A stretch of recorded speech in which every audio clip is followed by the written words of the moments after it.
Hey kids, it's Miss Jen. So when we left school last March, we were in the middle of Art Appreciation Month, right? And we were learning about a lot of different famous artists that have contributed to everybody's love of art in different museums around the world. So this happens to be a super cool book all about different artists, and it's told through the eyes of a child with her favorite little stuffed animal. And you'll see here, thanks to my daughter Taylor, we have a ton of cool little animals that she happens to love too. And this is Georgia Sparkles. So I am going to dedicate this to Georgia Sparkles today. I hope you enjoy this story. So, Painting Pepette by the author named Linda Lodding. She is from the Stockholm area in Sweden. So, without further ado, let's see. What is this? It's a bunch of different portraits. Do you know what a portrait is? A portrait is a picture of somebody that an artist would make. Sometimes they are sitting portraits, sometimes they are not. Okay, Painting Pepette. Josette Babette and her rabbit, Pepette, lived at number 9 Rue Lafayette in Paris. Josette adored Pepette and took her everywhere. This is the Eiffel Tower in Paris, France. But their favorite thing to do was to cuddle on the window seat in the Babette's great room. See, here she is with her little stuffed animal, little rabbit. This great room was filled with fine art. There was a portrait of Josette's mother. There were paintings of Grande-Mère and Grand-Père. There were the paintings of the Petite Babettes, Jeannette, Juliette, and Josette. There was even a portrait of their snoodle, Frisette.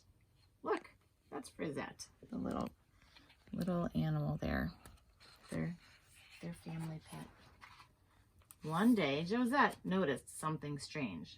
There was no portrait of Pepette. "We must find an artist to paint your portrait," said Josette, "and it has to be special, just like you." What did they do? So the two friends set off to Montmartre, where the best artists in Paris painted.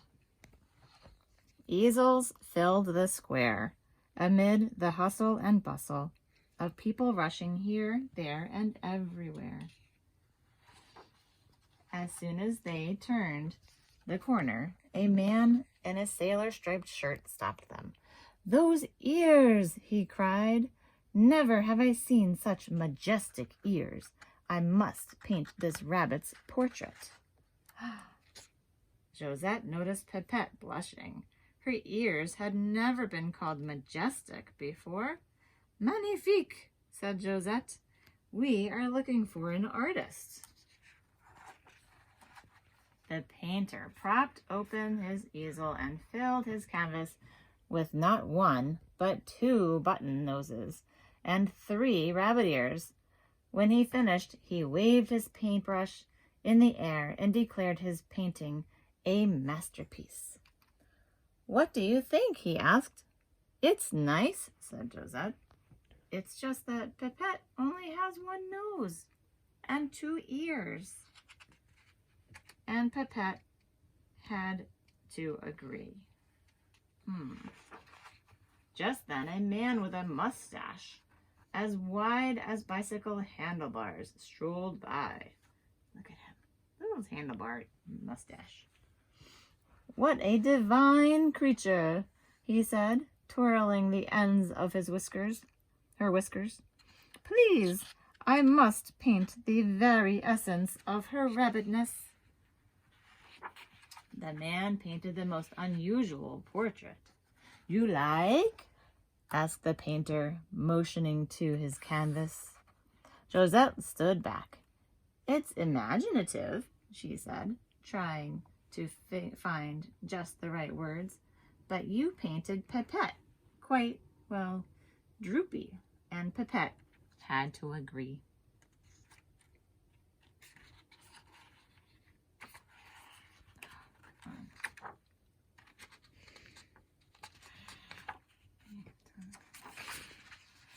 Moments later, another painter wandered by. He stopped in his tracks when he spotted Pepette. That noise! Like a faint star twinkling in a misty velvet night.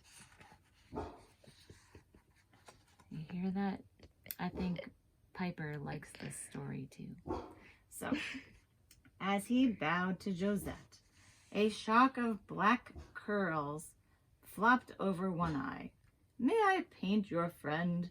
My easel is across the square." "Pepette would like that," said Josette. "Certainly this artist would paint just the right portrait," she thought. Oh boy, off they go. Pepette and Josette hopped through the square until they reached the painter's easel.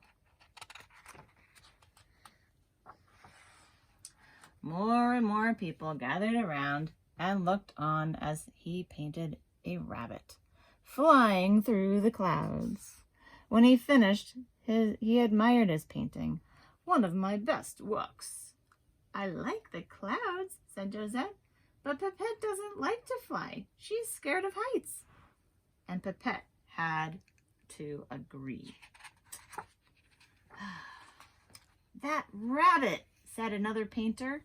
He peered at Pepette through his round spectacles. "What a colorful lady! Balloon blue, pansy pink, and radish red." Was he talking about Pepette? Wondered Josette. "May I have the honor of showing the world her colors?" Josette nodded. She was, after all, quite curious. When the painter finished, he wiped his brow and revealed his work to Josette. Ta-da! The canvas was filled with splashes, dashes, and dots of bright color. Josette considered the painting. "It's awfully colorful, but Pepette isn't pink." "Ah, yes," he said, "but through art, we can see the world any way we want."